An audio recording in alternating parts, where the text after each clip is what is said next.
Bonjour, je m'appelle Valentina Valby. Je suis doctorante en troisième année de thèse au laboratoire Géomatrie et Environnement de l'université Gustave Eiffel.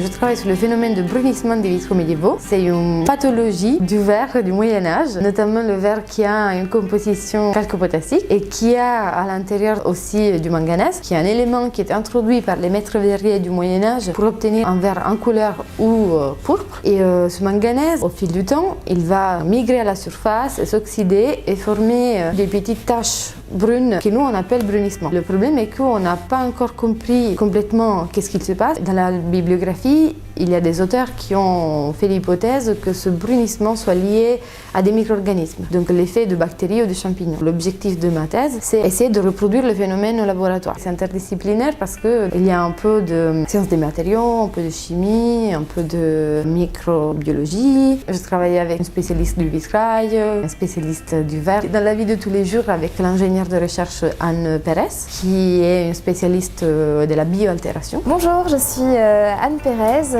Donc, je travaille ici en tant qu'ingénieure de recherche depuis 3 ans. J'ai synthétisé un grand nombre de verres de compositions différentes. L'idée, c'est vraiment d'essayer de comprendre quelles sont les relations entre la composition d'un verre, sa structure et la manière dont il s'altère. Je fais du verre avec une composition typique du Moyen-Âge et ensuite je fais des tests d'altération. Parce que le monde de l'altération des verres et de la structure des verres est assez peu compris pour l'instant parce que c'est des matériaux assez complexes. Bonjour, je m'appelle Camille Muller.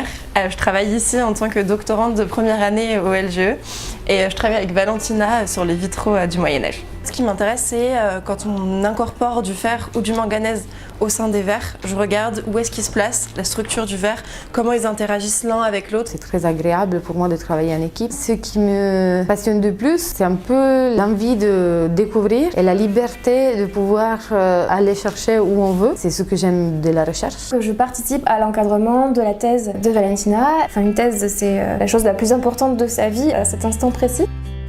J'étais une des 35 lauréates L'Oréal UNESCO pour les femmes et la science. C'était une super expérience. Ça a vraiment permis de réfléchir à nous-mêmes en tant que femmes en sciences. C'est pas mal d'essayer d'encourager le plus de femmes possible à se lancer dans les sciences. J'étais toujours intéressée par la science, mais aussi par les sciences humaines. Dans ma famille, on m'a toujours amenée visiter des musées. J'ai toujours eu un attrait très fort pour le monde de l'art en général et en particulier pour la peinture, tout ce qui est monument historique, architecture. Pour moi, c'est important l'étude de méthodes de conservation et de restauration des œuvres d'art parce que c'est important de pouvoir transmettre notre passé, notre savoir-faire aux futures générations.